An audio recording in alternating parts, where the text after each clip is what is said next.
Yo guys, what's going on? It is Christian Justin here, and today we're going to be talking about, is the Sony A7rii II worth it in 2020?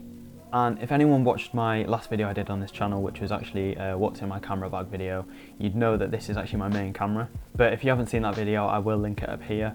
Now, like I said, that this is actually my main camera and I use it for all my video and photo needs. There are a few things on this camera that I probably would change if I had the chance to, but for the most part it is amazing and it's really done me well. So first of all, some of the specs for this camera. It has a 42 megapixel sensor.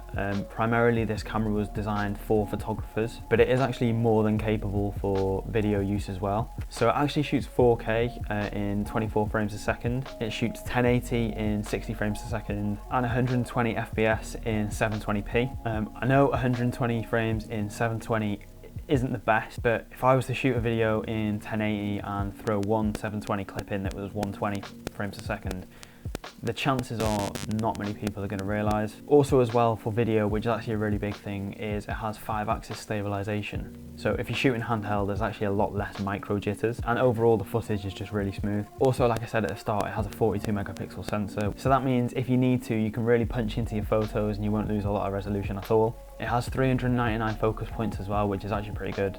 Sony also said that it is weather sealed, and I did actually take it to Iceland and it has survived waterfalls, torrential rain, a lot of snow, but I probably wouldn't push it any higher than I did. It only has one SD card slot, which I probably would have preferred two. And I know some of the newer versions like the A7rii and 4, they have 2 card slots as well, but saying that this camera is 5 years old, I can't really complain. One thing I really don't like about this camera is actually the batteries. The batteries that it uses are these are actually the smaller Sony batteries. They're all the A6000 line users as well. When you shoot video, I find that the autofocus is fine. Like right now, the autofocus is perfect, but sometimes when you take photos, you find the camera hunting a lot, and especially if you pair it with, say, like the 51.8, the autofocus on that lens as well is not very good at all. So this camera and that lens aren't the best combo. You can still get really good photos with it, but I just try and stay clear of that. Another great thing about this camera is actually the price. Because it's 5 years old, I actually picked up mine for £900 from Jessop's. Granted, there was a deal on at the time, but I just checked a minute ago and you can actually still pick it up for about £1,000 from John Lewis. So for £1,000 you can get a camera that shoots 4K, it does shoot 120 frames, it has in-body stabilisation,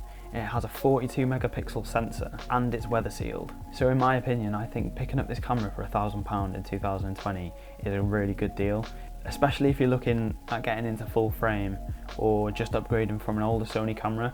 I actually upgraded this one from the normal A7 II, and this camera is 100 times better. But other than that, that is all I have for today's video. If you did enjoy the video or found it useful in any way, please leave a like. I'm going to try and upload another video next week as well, so keep an eye out for that. Thanks for watching, and hopefully I'll see you in the next one. Peace.